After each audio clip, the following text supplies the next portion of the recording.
En fait je sais pas mais amuñu seen fay franchement yéen seen liggéey rek ngeen di def bu ngeen jógee bàyyi seen yitte yëpp ñëw kon dañ leen war accueillir comme ni ñu accueillir nit te xam ne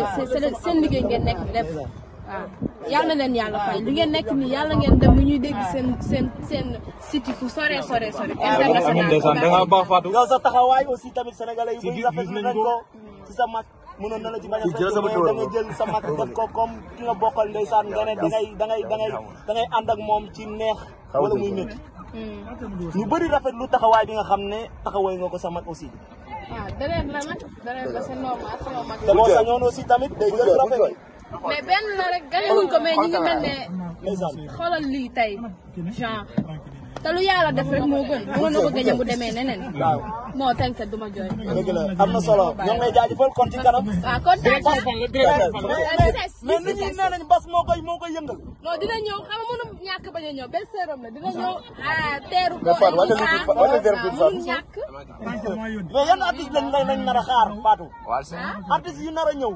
ñu nar a ñëw foofu dina bëri non inshallah invité na ñëpp dinañ ñëw di ngeen fi gis ñëpp inshallah jërëjëf bis bi ñëw ndeysaan ñëpp teeru la loolu dafa daw yaram daal wala maa gis nit ñi rek sama rom di leen wax kontaan naa sama xol sedd na ndax nuñ koy waxee temps yombul nit bu bàyyee dara ñëw di la xool wala di la kee de rideau yi lay filmé xam nga boobu seen mais kontaan naa daal kontaan naa sama diggante ak yàlla xam nga boobu seen mais soo doon am benn mention spéciale boo koy attribué benn nit ci nga xam ne jàpp na ci édition bi du début jusqu'à la fin kan lay doon si jàpp franchement ñëpp ci jàpp amul ñëpp ci jàpp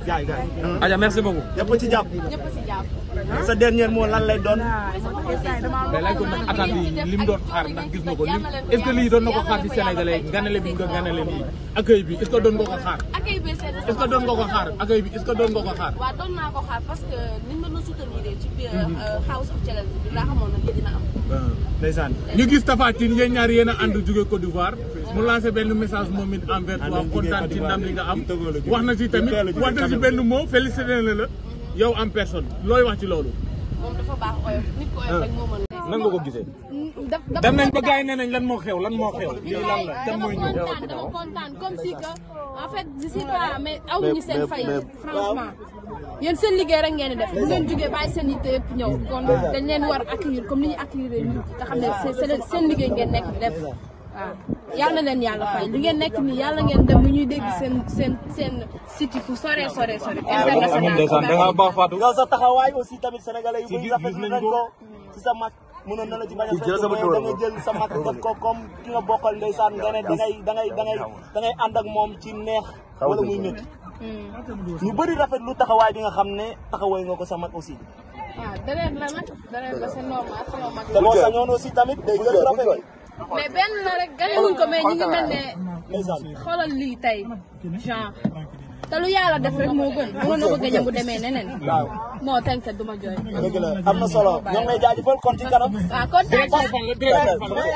mais nit ñi nee nañ bas moo koy yëngal non dina ñëw xam nga mënu ñàkk bañ a ñëw belle sœuram la dina ñëw teeru ko mënu ñàkk mais yan artiste lañ nar a xaar Fatou artiste yu nar a ñëw ñu nar a ñëw foofu dina bëri non inshallah invité na ñëpp dinañ ñëw di ngeen fi gis ñëpp inshallah jërëjëf bis bi ñëw champion baa ngi noonu ndeysaan ndam la félicitation jàmbaar nga Tapha Tine la séance di Baol ndeysaan waaw ndeysaan la séance di Baol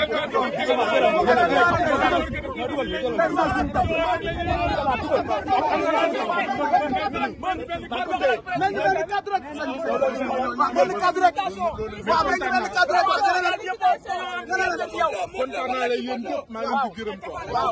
kontaan di félicité aussi suñu système bi ñu daje man yàlla ñu koy félicité man tam xam nga dama jongante ji